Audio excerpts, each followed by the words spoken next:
6월 26일 목요일 새벽예배 본문의 말씀은 이사야 27장 1절로 마지막 절 13절까지 말씀이 되겠습니다. 이사야 27장의 말씀을 통해서 이 목요일에 주시는 하나님의 은혜를 함께 나누도록 하겠습니다. 자, 27장에서는 포도원 비유를 통해서 이스라엘을 돌보시는 하나님에 대한 묘사를 하고 있습니다. 마지막 심판의 날에 하나님의 대적들이 멸망당하는 날에 흩어져 있던 이스라엘 민족들이 회복하여 돌아오게 된다는 그런 예언의 말씀인데, 이 예언은 1차적으로는 바벨론 포로 70년이 끝나고 예루살렘으로 돌아오는 이스라엘 민족들의 그 포로 귀환으로 성취가 됐고, 궁극적인 성취는 마지막 날 메시아의 여호와의 날에 이루어질 것을 예언하고 있는 말씀이라고 할 수 있습니다. 자, 그래서 한 절씩 보시면서 은혜를 나누도록 하겠습니다. 1절입니다. 그날에 여호와께서 그의 견고하고 크고 강한 칼로 날렘 뱀 리워 야단 곧 꼬불꼬불한 뱀 리워 야단을 벌하시며 바다에 있는 용을 죽이시리라, 이렇게 되어 있습니다. 이 리워 야단이라는 이 말은 큰 뱀 또는 악어라고도 번역할 수 있는 단어인데, 악한 나라를 상징합니다. 악한 나라. 영적으로는 사단, 마귀를 의미한다고 볼 수 있겠고, 그 당시에는 아수르, 이 니느웨를 묘사하고 있다, 이렇게 볼 수 있습니다. 크고 견고한 강한 칼로 이랬는데, 크고 견고한 강한 칼은 성령의 검, 하나님의 말씀을 의미합니다. 그러니까 하나님의 말씀으로, 이 하나님의 능력으로 아수르를, 대적들을 죽이신다, 물리칠 것이다. 언제? 하나님의 심판의 날에. 2절, 그날에 너희는 아름다운 포도원을 두고 노래를 부를지어다.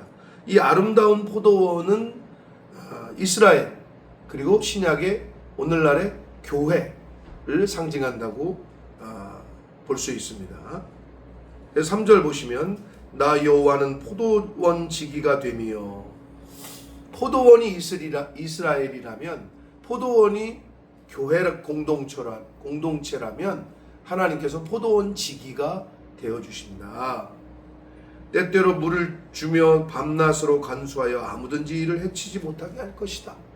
포도원을 잘 지키고 포도 열매를 잘 맺도록 물을 주고 잘 돌봐주고 하는 포도원 지기가 바로 나 여호와다 라고 하나님은 말씀해 주시고 있습니다. 그러니까 우리를 돌보시고 우리를 먹이시고 입히시고 열매 맺게 하시는 분이 바로 포도원 지기이신 여호와 하나님이다. 4절, 나는 포도원에 대하여 노함이 없나니 찔레와 가시가 나를 대적하여 싸운다고 하자 내가 그것을 밟고 모아 불사를 것이다. 원문에는 누가 나를 대항해서 나를 괴롭게 할 수 있겠느냐, 이러한 의미로 쓰인 것이 바로 나를 대적하여 싸운다고 하자, 대적할 수 없다 라는 것을 말씀해 주시고 있습니다. 5절, 그리하지 아니하면 내 힘을 의지하고 나와 화친하며 나와 화친할 것이다. 하나님과 대적하면 불타 멸망당하고 사라질 것이고, 그렇게 안 하면 하나님에게 복종하고 순종하고 화친할 것이다 라고 말씀해 주시고 있습니다. 6절 봅니다. 후일에는 야곱의 뿌리가 박히며 이스라엘의 움이 돋고 꽃이 필 것이다. 그들이 그 결실로 지면을 채울 것이다.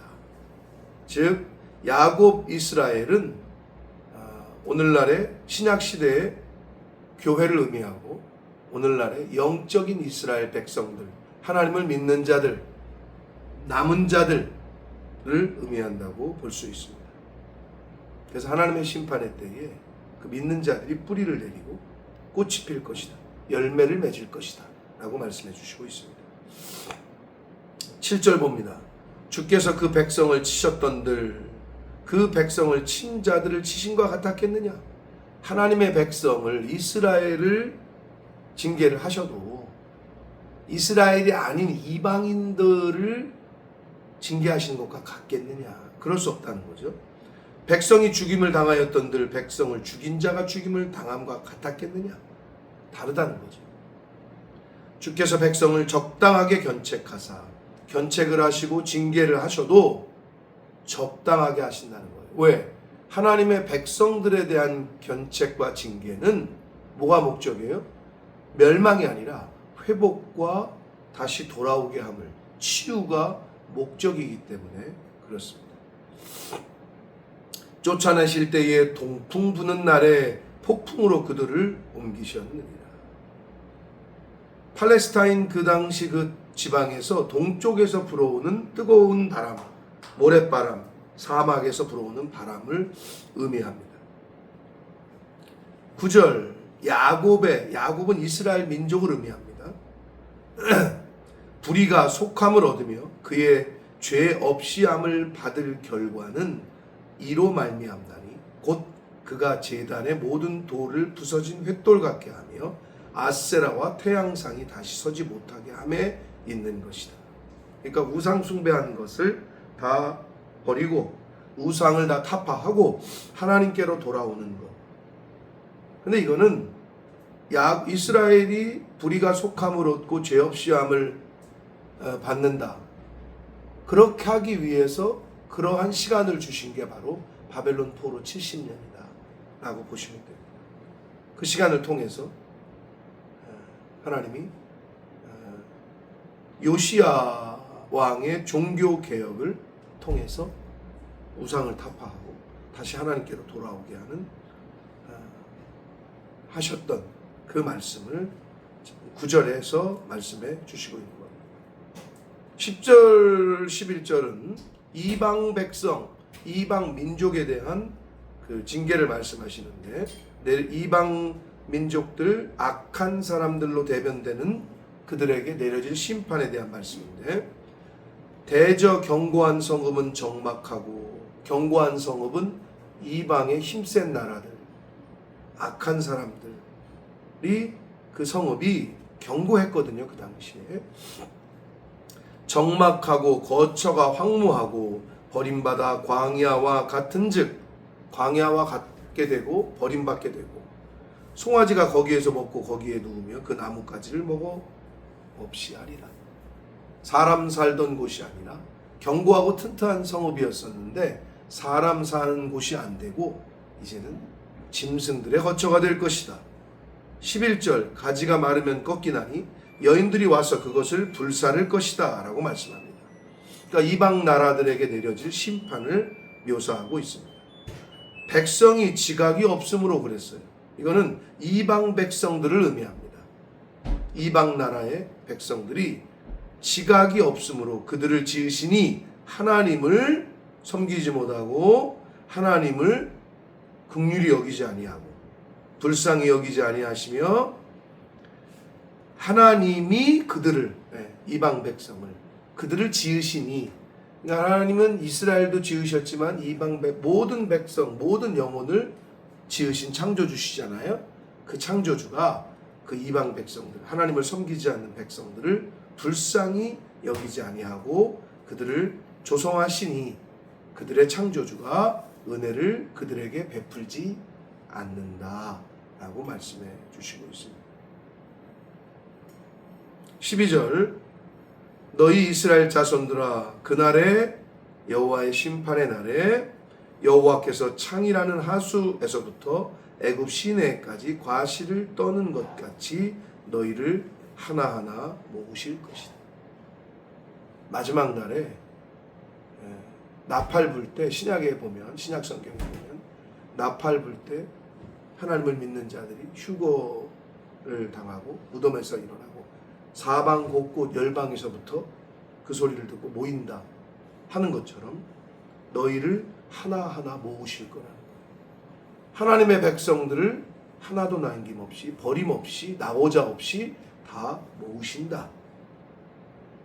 마지막 13절 보시면 그날에 하나님의 심판의 날에 큰 나팔을 불리니, 신약 성경에서도 나팔 불 때 그 소리를 듣고 이제 휴거가 일어나고 나팔 불며 예수님이 재림하신다고 되어 있는데, 아수르 땅에서 멸망하는 자들과 애굽 땅으로 쫓겨난 자들이 돌아와서 예루살렘 성전에서 여호와께 예배하게 될 것이다. 그래서 이거는 1차적으로는 예루살렘을, 그리고 궁극적으로는 신약시대의 모든 교회, 오늘날 모든 믿는 사람들이 나팔 불며 구름 타고 오시는 예수 그리스도라는 표현이 신약성경에 나오는데, 그 나팔 소리를 듣고 죽은 자들이 일어나고 살아있는 자는 휴거를 당하고, 하나하나 하나님이 사방 곳곳에서 땅끝에서부터 하나님을 믿는 자들을 모으신다. 궁극적인 구원에 대한 말씀을 하시면서 예루살렘 성산에서 여호와께 예배하리라. 신약성경의 표현을 빌리면 새하늘과 새 땅에서, 새 예루살렘에서 하나님께 경배하고 예배하게 될 것이다. 이렇게 말씀하고 있습니다. 사랑하는 성도 여러분, 우리가 부활 소망, 천국에 대한 소망이 없다면 예수 믿는 사람들이 가장 불쌍한 것이고, 그 부활이 없다면 이 세상에서 우리가 이렇게 살아갈 필요가 없다. 왜 인내해야 되고, 왜 욕을 먹어야 되고, 왜 고난을 받아야 되고, 왜 참아야 되냐? 하나님의 심판이 있고, 그 심판 뒤에는 면류관이, 천국이, 부활이, 영생이 우리에게 주어지기 때문에 그렇습니다. 하나님께서 이 땅에서의 시간을 각자에게 얼마나 허락하실지 모르나, 하나님이 주신 시간 가운데 믿음으로, 그 부활 신앙으로, 천국 소망으로 나에게 주어진 길을 인내하며 참으며 감사함으로 걸어가시는 저와 여러분의 신앙생활이 되시기를 예수 그리스도 이름으로 축복합니다. 살아계신 하나님 아버지, 감사와 찬송과 영광을 올려드립니다. 하나님의 은혜로 오늘도 새날을 주시고 새 생명을 주시고 하나님의 말씀을 통하여 교훈해 주시고 새롭게 결단하고 결심하게 하시니 아버지 감사합니다. 아버지 하나님, 이 땅을 디디며 이 세상에서 살아갈 때에 믿음의 영전처요 일터인, 믿음의 일터이고 믿음의 훈련장인 이 땅에서 살아갈 때에 우리의 영원한 처소인 하늘나라를 바라보며 인내하고 참으며 감사하며 살아갈 이유가 바로 우리의 영원한 처소가 예비되었음을 믿고 그 부활 신앙으로, 천국 소망으로 한날 한날을 감사함으로 살아가는 제가 되게 해주시고, 이 말씀을 듣는 모든 하나님의 백성들이 되어지도록 주님 은혜 내려 주옵소서. 예수 그리스도 이름으로 축복하며 기도 올리옵나이다. 아멘.